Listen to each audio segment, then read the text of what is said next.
The 2024 Ballon d'Or France football is Aitana Bonmatí. Before the trophies, before the spotlight, before entire midfield started looking underfurnished without her, there was Aitana Bonmati. Born in Villanova-Isle-Geltrú in 1998 and raised in nearby Saint-Père-de-Ribes in a home built less around football than around ideas. Her parents, Rosa and Vicent, were teachers of Catalan language and literature, and even her name came with a small act of rebellion because they fought to place her mother's surname first. So the story begins not with glamour, but with books, principles, and a family that treated conviction like daily furniture. Which, honestly, is a very effective way to accidentally raise a midfielder who argues with reality for sport.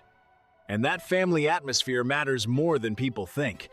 Because some childhoods teach obedience, some teach caution, and some quietly teach you to hold your ground even when the room disagrees. Aitana grew up around conversation, culture, and the sort of household where words were not decoration. They meant something. They had weight. You can almost picture it. Shelves lined with books, voices moving through the house, the dry rhythm of teachers who cared about language, identity, and how to think properly. Not exactly the standard origin story for a football assassin, but here we are. It also meant she was not raised to drift politely through life waiting for permission. That edge, that clarity, that slightly stubborn inner wiring shows up later in her football almost too neatly. The way she protects the ball, the way she scans a pitch like she suspects it may be lying to her, the way she plays with control instead of panic. Midfield, after all, is not just running. It is decision-making under noise. It is solving problems while 22 people and 40,000 opinions try to interrupt you. So before the medals, before Barca, before Spain, before the world started calling her one of the best players alive, Aitana was a child in Catalonia, growing up in a home full of thought. And that may be the first clue to everything that came later. Because long before she controlled football matches, she came from a world that taught her to control herself. Which is less flashy than a wonder goal, but much more dangerous.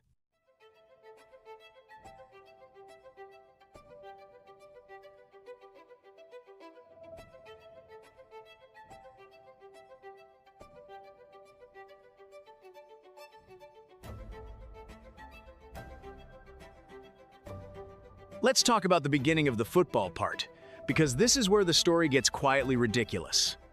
Aitana has said football felt innate, something she was born wanting to do, even though hers was not a football-obsessed family.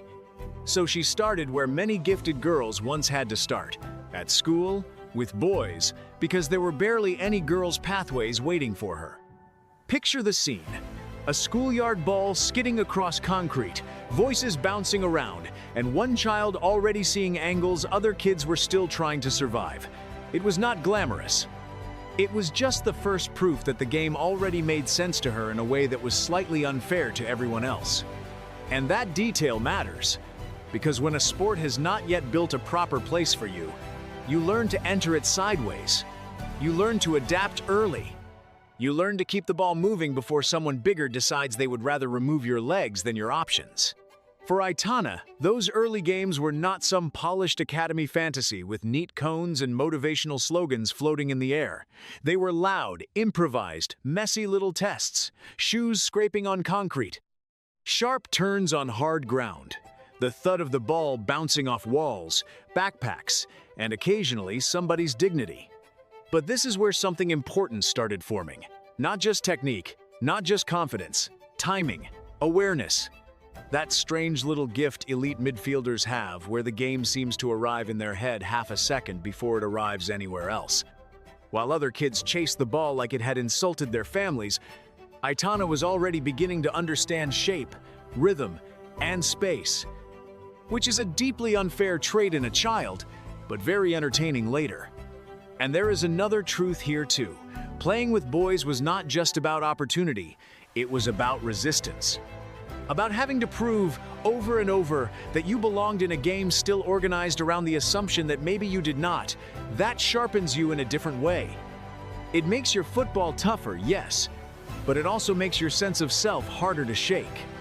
So, before the elite training grounds, before Barca, before the world learned her name, Aitana was simply the girl who kept showing up to play in a sport that had not fully made room for her yet. And instead of waiting politely, she got good enough to make room look like her idea.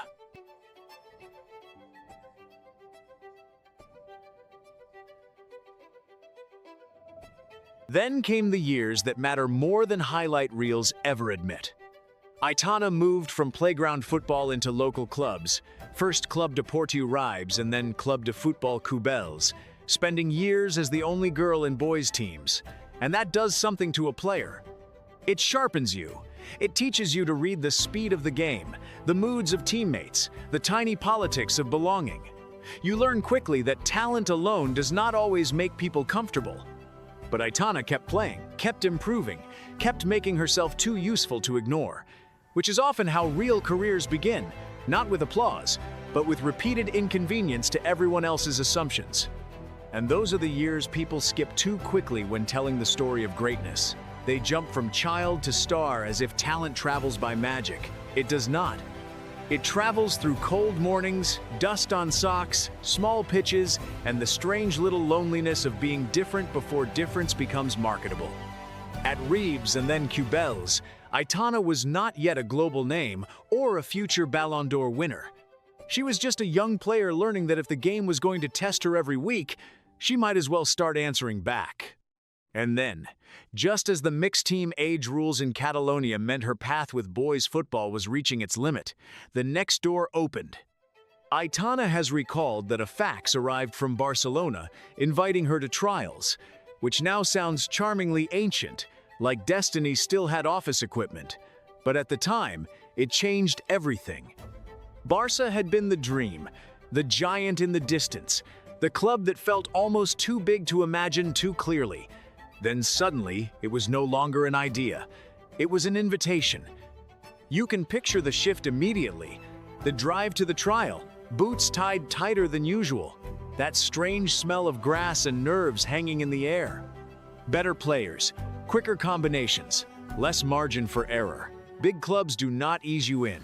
They raise the level and wait to see who can stay composed inside it. Aitana did. She fit the tempo, understood the spaces, and looked entirely at home in a football environment built on technical clarity and control. So this chapter was not just about local development or a lucky break. It was the moment years of quiet proof turned into direction. The small pitches of Ribes and Cubells had built the player. Barcelona gave that player a bigger stage. And from there, ordinary life was going to struggle to catch her again.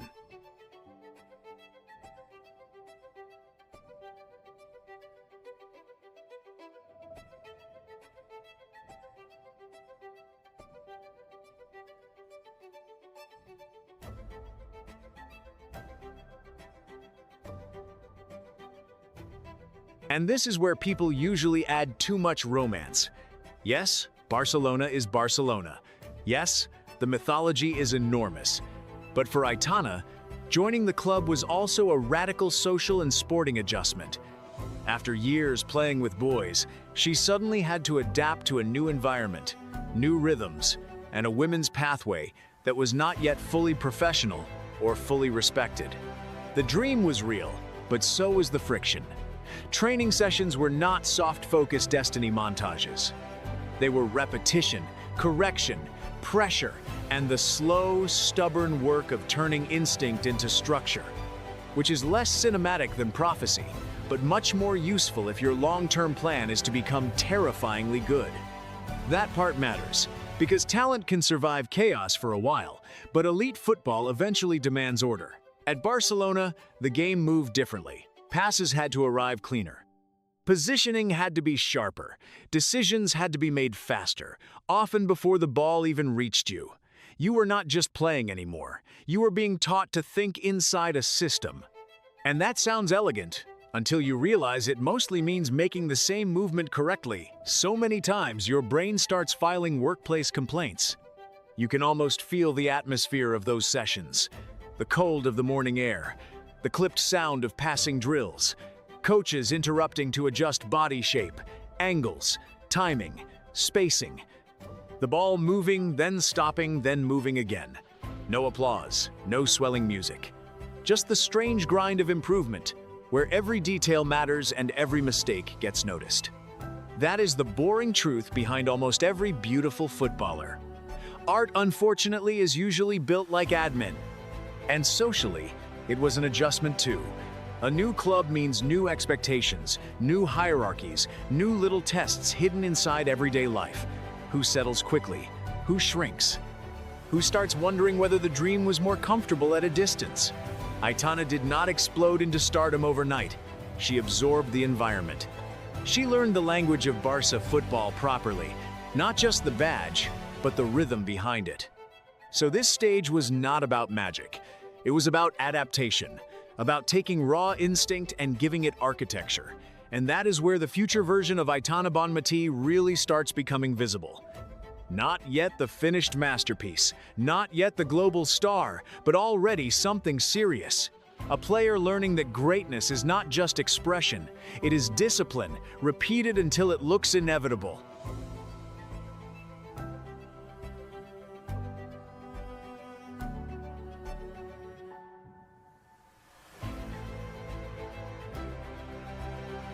International football made the story heavier. By the time Spain's women began pushing toward the top of the game, Aitana had become central to both the style and the pressure of that team. Reportage around the 2023 World Cup described her as a perfectionist and a defining figure in Spain's run to the title, not just because of the technical level, but because she kept producing in the middle of tactical noise, public scrutiny, and all the exhausting off-field drama that seemed to follow that generation. This is what people miss about elite midfielders. They are expected to think, run, create, rescue, and remain calm while the entire match tries to set itself on fire. Very normal job description, really. And that is what made Aitana so important to Spain. Not simply that she was gifted, because international football is full of gifted players. It was that she could carry complexity without making it look theatrical. She could receive under pressure, turn into space, connect phases, and keep the game flowing when everything around her threatened to become frantic. While other players imposed themselves with chaos, Aitana did it with order. She made matches breathe properly. Which sounds less exciting until you realize that controlling oxygen in a football game is basically a superpower. You could feel it in those tournament moments. The crowd noise swelling, the tension sitting in the stadium air like static, the small panic that creeps into knockout football when one bad touch can alter a country's mood for a week. And there she was in midfield, scanning, adjusting, demanding the ball again. That is the strange burden of being the brain of a team. When things go wrong, people look at you. When things go right, people often talk about the goals. But this period showed exactly who she was becoming.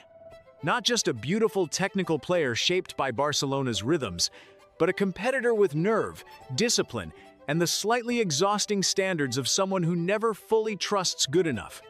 Compare her to some great attacking stars, and the difference becomes obvious. Others can live in flashes.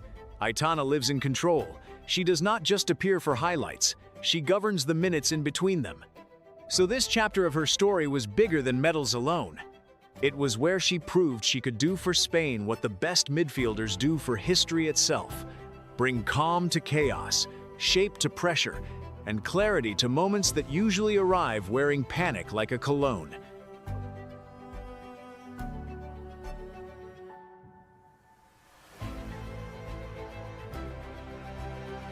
Then the world changed, and it changed right on time. In 2023, Aitana won the Women's World Cup with Spain and took the tournament's golden ball as best player. That same stretch brought UEFA Women's Player of the Year, the 2023 Ballon d'Or, and then in 2024 she retained both the Ballon d'Or and the Best FIFA Women's Player Award. She also helped Spain win the Women's Nations League, scoring in the final, and helped Barcelona win another Champions League, scoring in the 2024 final against Lyon.